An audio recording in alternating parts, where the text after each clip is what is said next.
Hello दोस्तों, आज हम पढ़ेंगे मुल्क राज आनंद की कहानी दी बार्बर्स ट्रेड यूनियन। आनंद की कहानी दी बार्बर्स ट्रेड यूनियन एक सामाजिक व्यंग्य की कहानी है जिसका कथा का जो ढांचा है वो क्या है, यथार्थवादी है। कहानी एक नाई के युवा लड़के चंदू की है। वह एक छोटे से गांव में रहता है।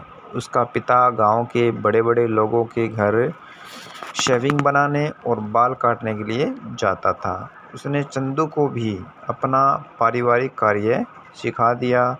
उसने मुंह की फुंसियाँ, फोड़े, घाव आदि कैसे ठीक करते हैं ये भी सिखा दिया था। कहानी कहने वाला चंदू को आधुनिक भारत के निर्माताओं में से एक कहता है। इसका मतलब है जो नरेटर है वो चंदू को किसकी संज्ञा दे रहा है, आधुनिक भारत के निर्माताओं में से एक कहता है। उसके एक कार्य के कारण क्या शुरू हुआ, एक आंदोलन शुरू हुआ जो आगे चलकर आधुनिक भारत की एक विशेषता बन गया। चंदू को अधिक शिक्षा नहीं मिल सकी क्योंकि उसके पिताजी की जल्दी ही प्लेग के कारण मृत्यु हो गई।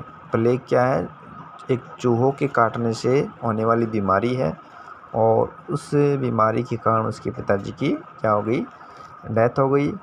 और उसे अपने घर का खर्च चलाने के लिए पूरे समय कार्य करना पड़ा। लेकिन क्योंकि वह युवा तथा बड़ा ही एम्बिशियस था, उसके मस्तिष्क में अक्सर नए नए विचार आते रहते थे। वह अधिक धन कमाना चाहता था, इसके लिए वह अन्य कार्य भी करना चाहता था। वह शहरी जीवन से बहुत ही अट्रैक्ट था। उसने शहर के एक जो डेंटिस्ट हैं कल्ला खां, उसकी पोशाक देखी और उसके जूते देखे। वह डॉक्टरों से जैसे रबड़ का कोट पहनता था, उसने भी किसी प्रकार वैसा ही कोट खरीद लिया। उसने एक पैंट और पंप जूते खरीद लिए। एक चमड़े का बैग खरीदा जिसमें वह नाई के काम के औजार रखता था। इस पोशाक को पहनकर वह सुबह जमींदार के यहाँ शेविंग बनाने गया जैसे कि वह हमेशा जाता था। जमींदार उसकी नई पोशाक तथा चमड़े का थैला देखकर क्या हो गया, क्रोध से पागल हो गया। उसने चंदू को बहुत फटकार लगाई तथा उसे घर से बाहर चले जाने की आज्ञा दी। उसने धमकी दी कि वह उसे पुलिस से कोड़े लगवाएगा। चंदू ने कहा कि मैं तो डॉक्टर की पोशाक पहन रहा हूँ, तो उसे गाली देते हुए कहा कि तुम नीची जाति के हो और उसी के अनुसार कपड़े पहनो और अपने नए नए विचारों के अनुसार आचरण मत करो। साहूकार तथा अन्य बड़े लोगों ने भी चंदू का अपमान किया, उसकी इंसल्ट की। वह वहाँ से चला गया तथा गांव के वकील की गाड़ी के पायदान पर बैठकर डिस्ट्रिक्ट कोर्ट में जाकर शेविंग बनाकर अधिक पैसे कमाए। वकील के बेटे से उसने 5 रुपये में उसकी पुरानी साइकिल खरीद ली। उसकी योजना साइकिल पर बैठकर शहर जाकर अधिक धन कमाने की थी। उसने अपने मित्र की सहायता से साइकिल चलाना सीखना शुरू किया। एक दो बार वह गिरा। वहाँ साहूकार, जमींदार तथा गांव के अन्य लोगों ने उसे गिरते हुए देखा। वे सब लोग उस पर हंसने लगे। फिर उन्होंने उसे गाली दी। उसके दिल पर बड़ी चोट लगी। चंदू ने उन्हें सबक सिखाने का निश्चय किया। उसने सोच लिया कि वह स्ट्राइक करेगा, हड़ताल करेगा और 3 दिन तक गांव के लोगों की शेविंग बनाने या बाल काटने नहीं जाएगा। वह वकील की गाड़ी के पायदान पर बैठकर जिला कोर्ट पहुंच गया।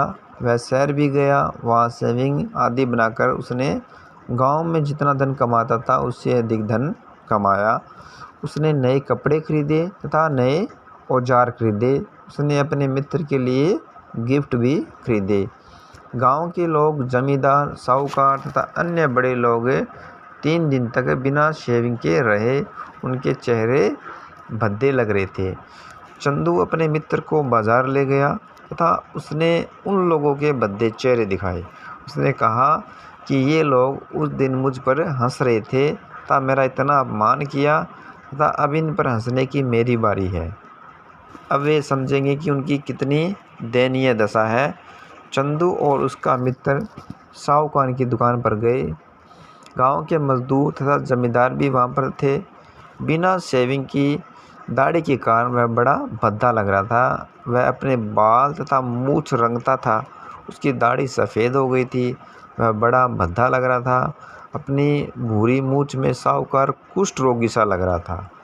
चंदू ने अपने मित्र से कहा, तुम तेजी से उद बिलाव कहते हुए उसकी दुकान के पास से भागते हुए जाओ। उसने ऐसा ही किया। मजदूर भी हंसे बिना नहीं रहे। जमींदार की दाढ़ी सफ़ेद थी और वह बूढ़ा आदमी लग रहा था। उसने कम उम्र की स्त्री से विवाह किया था। उसकी पत्नी ने धमकी दी कि मैं तुम्हें छोड़कर किसी कम उम्र के व्यक्ति से शादी कर लूँगी। गांव के लोग चंदू की मां के पास गए और कहा कि हम चंदू को गिरफ्तार करवा देंगे, लेकिन चंदू की मां तेज तर्रार स्त्री थी। उसने उन्हें खरी खोटी सुनाकर भगा दिया। फिर गांव वालों ने गांव के पास के नाई को अधिक पैसे देकर बुलाने की सोची, लेकिन उसमें भी वे लोग सफल नहीं हो पाए। चंदू उनके लिए अधिक होशियार साबित हुआ। उसने एक नई योजना बनाई।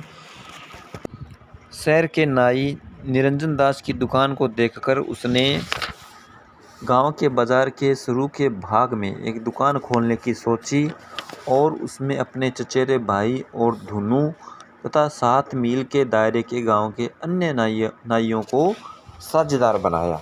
उसने सभी नाइयों की एक सभा बुलाई, एक मीटिंग बुलाई। वह स्पीच देने में बहुत ही चतुर था। वह उन सबको यह समझाने में सफल रहा कि अब समय आ गया है कि गांव के बड़े लोग उनके पास से खुद चलकर शेविंग करवाने आए, न कि गुलामों की तरह हम उनके यहाँ घर घर जाएं। इस प्रकार Rajkot district barber brothers hair dressing and shaving salon प्रारंभ हुआ। यह नाइयों की ट्रेड यूनियन थी। इसके बाद प्रदेश में अन्य कामकाजी पुरुषों की भी यूनियनें बननी शुरू हो गई। तो ये कहानी आपको कैसी लगी? अगर अच्छी लगी है तो इसको लाइक एंड शेयर कीजिएगा। Thank you.